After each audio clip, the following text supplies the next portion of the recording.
Welcome back, ladies and gentlemen. We are going to continue our discussion on types of passive transport by talking about osmosis today. So, osmosis is diffusion specifically of water particles, water molecules. So, we're going to move water across the semi-permeable membrane. Now, this water movement is affected by the concentration of dissolved substances, solutes, sugars, salts, that kind of thing, proteins. All of these things tend to be dissolved in a cell's both internal and external environment. And so, depending on the concentrations of those solute particles, that's going to determine which direction the water moves. So, we're talking really about the solution's tonicity. How much is dissolved inside the cell versus how much is dissolved outside. And your water is going to diffuse across that membrane from a region of low solute concentration to a region of high solute concentration. And that statement tends to ruffle some kids' feathers. It's kind of backwards from what we typically talk about when we talk about passive transport, because we talk about moving materials passively from high concentration to low. But read that statement again. We're going to move the water from a region of low concentration to high concentration. It's sort of backwards. But the big point here is that it's that solute concentration. So what you're really doing is moving water from where water is highly concentrated to where water is lower in concentration, which is that typical high to low movement that we talk about with passive transport. But we discuss the solutions based on the solute concentration, and so that's where it sounds backwards. Hopefully that makes sense. So let's kind of look at it here. If I look at this tube, which is a pretty common diagram of how to explain passive transport, water osmosis being a common one, I've got low solute concentration over here, right? So I don't know, maybe there's 5 solute particles just to give us a number. High concentration over here, maybe there's 10. But that means that if 5% of the solution is solute here, the rest of that percentage of the solution has to be water. So if it's 5% solute, that means it's 95% water. On the other side, if I have 10% solute, that means I only have 90% of the water. So 95 versus 90. So the water is going to move to where it's lower to equalize out that concentration, especially when that solute isn't able to cross that membrane. So tonicity simply is the ability of a solution to cause a cell to gain or lose water based on the concentrations of water and solutes inside the cell compared to outside. Now, tonicity and water balance have a much greater impact on cells that don't have a cell wall or don't have some other specialized organelle in order to take care of excessive water intake. Um, so animal cells tend to fare best in isotonic environments. And we'll talk through what these terms mean, but essentially iso means same. So they're going to maintain the same water in that goes out, and so they can maintain their shape. If we end up in a situation where we're hypertonic, right, too high of a solute concentration outside the cells, they end up losing water, they shrivel, or what we call crenate. And if we go the opposite direction, hypo, where there's too little solute outside the cell, all that water rushes in, causes the cell to lyse or to burst open. And this becomes the biggest problem that a cell wall is capable of solving.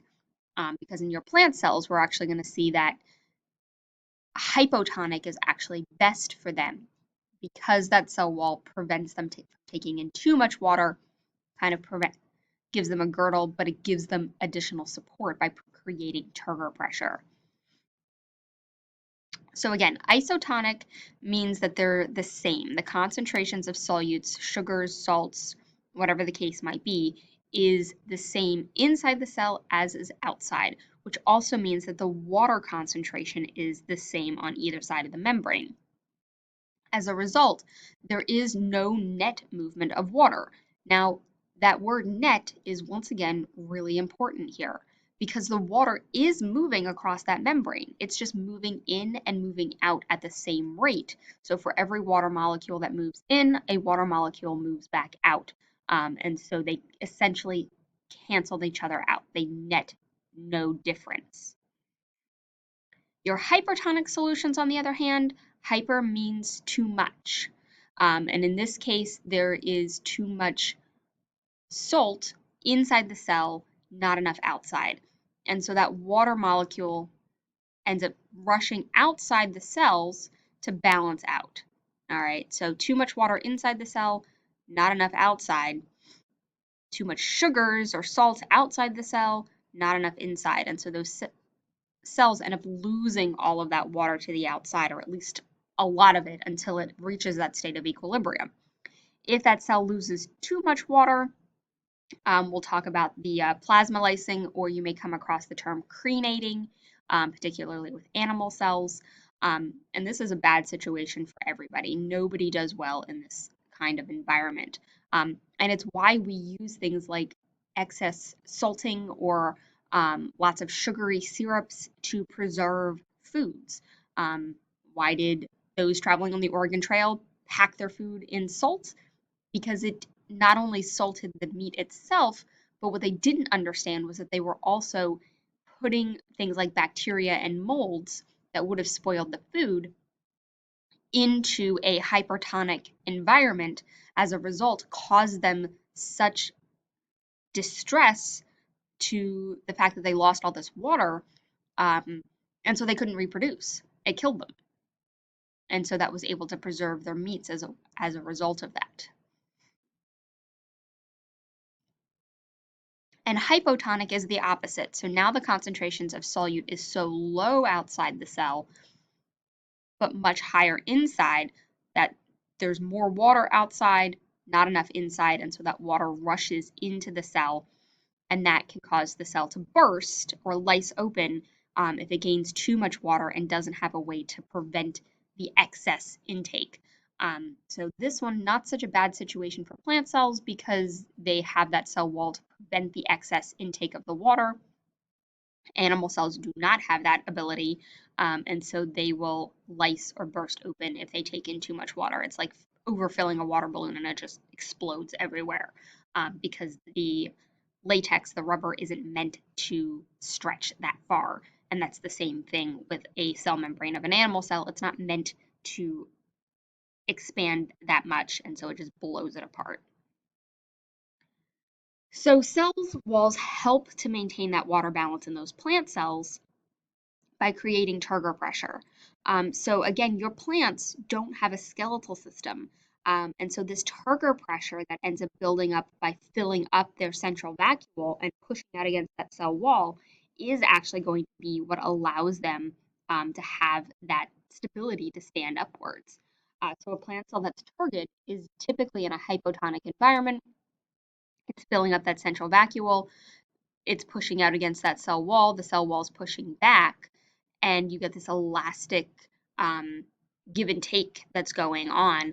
That swelling, firm cell is what allows those plants to stand up.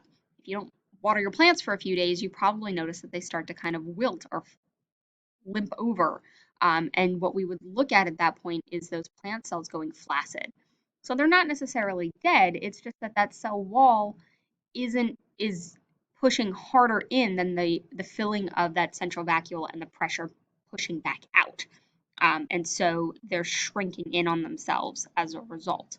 You fill that central vacuole back up by giving your plant some water, and it should hopefully perk back up because we're going to return that cell to that turgid state. Okay, so let's take a look at a couple of sort of simple-ish practice problems to hopefully help make this a little bit more accessible.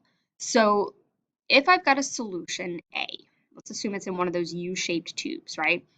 In solution A, I have 100 molecules of glucose per milliliter, and solution B has 100 molecules of fructose. What's going to happen to the water? hopefully you've been able to come up with the understanding that there's 100 molecules of glucose, that's a solute. 100 molecules of fructose, that's also a solute. And since there's 100 molecules of both monosaccharides on either side of that membrane, nothing's going to happen. You've got the same solute concentration on both sides. As a result, water will move in and out, but you won't see any drop on one side of the tube or the other because the water is moving at an equal rate. All right, let's try this one. I have solution A has 100 molecules of glucose. Solution B has 75 molecules of fructose. What's going to happen?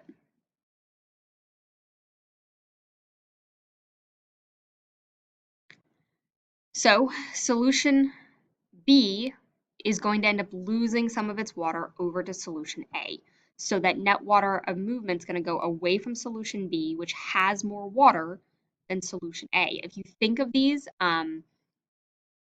as percentages instead, solution A has a higher percentage of sugar, a lower percentage of water when I compare it to solution B. And so everything moves over to solution A to balance this all out. Solution B currently has more water given the same volume. Okay, let's try this one. So solution A has 100 molecules of glucose, while solution B has 100 molecules of NaCl. What's going to happen to the water?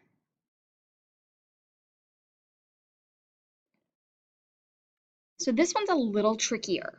A lot of kids want to say nothing, it's going to stay the same, except for the fact that I'm no longer comparing one monosaccharide to another. Instead, I'm now comparing a sugar to a salt.